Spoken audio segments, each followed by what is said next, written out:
when I was studying any form of math, when I was studying any form of more technical concepts, I just remember having to write a glossary for myself Yeah, where, right. and I'd say Yeah, like 50% of the time, yeah, it was focused on learning the like the lexicon, that's right. and then the other half is spent actually implementing and learning the meat of the concepts.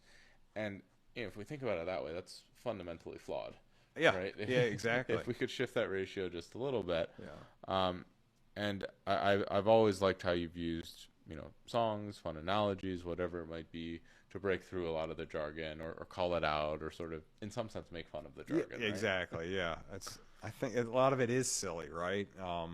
And a lot of it is, I don't know. It's just I feel like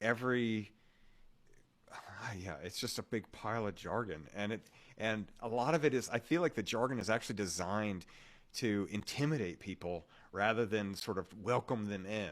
It's they're there to like for example, the concept of a confusion matrix is something that I've It's been working confusing. on. It's right. Like I just feel like that name is inherently designed to confuse people, right?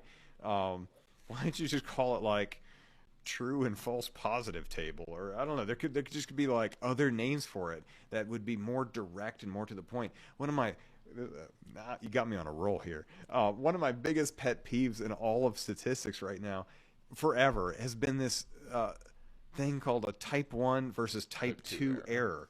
And like, who comes up with that name? Why don't you call it false positives versus false negatives?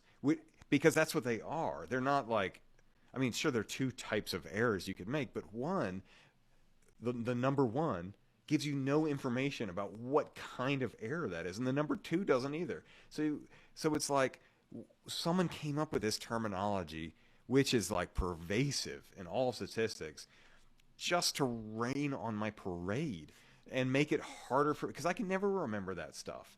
And so, I mean, I don't know. I mean, that's one of those things where I've seen it so many times over the years. But I mean, probably it took me about 10 years before I could remember the difference between a type 1 and type 2 error. And if someone had just said false positive, false negative from the get go, I would have never had any of that problem. Yeah, I think that that's also perpetuated with, we have statistics, we have data science, we have machine learning, we have, uh, you know, an evolution of the career path where we just call things different things, Yeah. right? I mean, features in machine learning are the exact same as independent variables, Yeah. right? And it's like, do we really need another name? I think Yeah. features is probably a better name than independent variables, Yeah. but they're both used, right? And it's like, some people within the domain call them one thing, some people within the domain calling another thing, and it just does get really confusing when there's so many different names for a lot of the same things.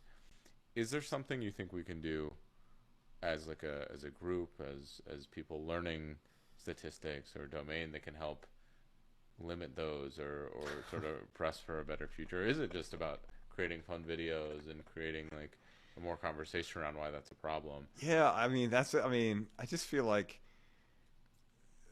I think as humans we like to make things more complicated than they are, and I think there is something very natural to like to that tendency, either for like I think it's baked into our evolution to try to uh, separate one group of people from another group of people. We use language to do that, and we use it within the field, right? Like you can tell a machine learning person versus a statistics person, even though there's tons of overlap, they'll use very different language to describe the exact same thing, and it's part of our.